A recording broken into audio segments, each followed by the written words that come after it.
کوئی اللہ پاک سے کہیں گے یا اللہ کاروبار دے، فرمائے کپڑے کا کام دیا جائے گا۔ واہ واہ، فیصلہ بات ہے۔ میرے پاس حوالہ ہے، امام غزالی رحمت اللہ علیہ فرماتے ہیں اگر کوئی بندہ کہے گا یا اللہ میں فارغ بیٹھا ہوں اور مجھے کوئی کاروبار دیں، میں کاروبار کروں، اللہ پاک فرشتوں کو فرمائیں کہ اس کو کپڑے کا کاروبار دیں۔ اور ایک بات ڈرتے ڈرتے کہہ رہا ہوں، سارے ایسے نہیں ہوتے، اگلی بات بھی پوری کر دوں، فرمایا اگر جہنمی کو کسی کاروبار کی اجازت دی جائے گی تو وہ زرگر اور سنار کا کام ہے، بڑا نازک کام ہے، بڑا مشکل کام ہے۔ سارے نہیں، بے شمار ایسے سنار ہیں جو واقعی دیانت اور امانت کی زندگی گزار رہے ہیں، لیکن اگر جہنمی کو کسی کاروبار کی اجازت دی جائے گی اور اس کی چاہت پوری کی جائے گی تو زرگر کا کام ہے۔ میری ایک درخواست ہے، کثرت کے متلاشی نہ بنے، برکت کے متلاشی بنے، اور برکت نسلوں میں چلتی ہے۔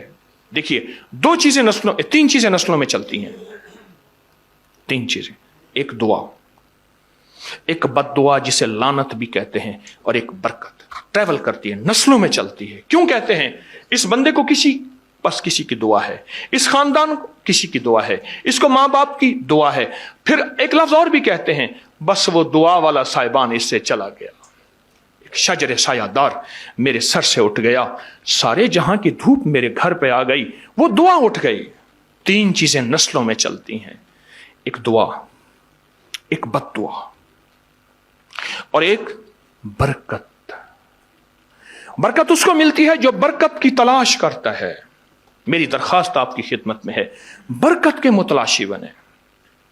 ایک درویش تھے، رزق کی حلال کی کوشش کرتے تھے، روز محنت مزدوری کرنے جاتے تھے، روز محنت مزدوری کرنے جاتے تھے، مزدوری نہیں ملتی تھی۔ آخرکار اللہ سے مانگتے بھی تھے، اعمال بھی کرتے تھے، محنت بھی کرتے تھے، کہ مسلمان کو اللہ نے دو چیزوں کے ساتھ جوڑا ہے، دعا اور محنت۔ دعا سے مراد وظائف، اعمال، تسبیحات، ذکر، صلاۃ الحاجت، تسبیح وغیرہ، دعا اور محنت دونوں چیزوں کے ساتھ جوڑا ہے۔ آخرکار رات کو خواب میں آیا کہ 10 درہم فلاں درخت کے نیچے پڑے ہیں، فلاں جگہ کھود، ملیں گے۔ فوراً پوچھا برکت ہے؟ کہا نہیں۔ کہا مجھے نہیں چاہیے۔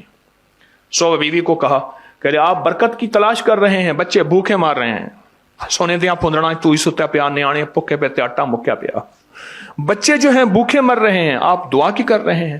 اور نہیں، برکت ہوگی تو میں بات کروں گا۔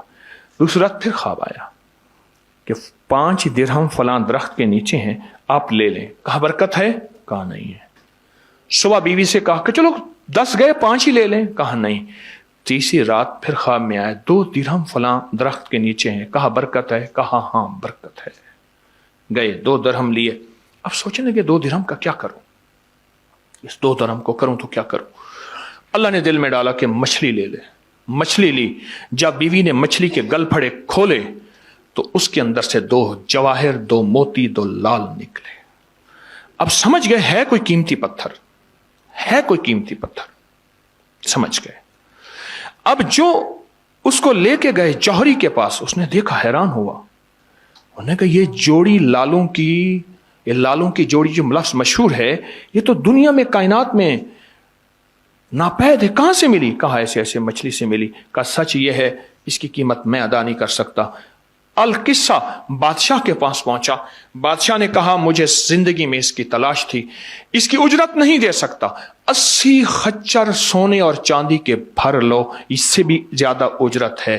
اور وہ زندگی میں مالدار ہوا، جو کثرت کی تلاش میں نہیں، برکت کی تلاش میں۔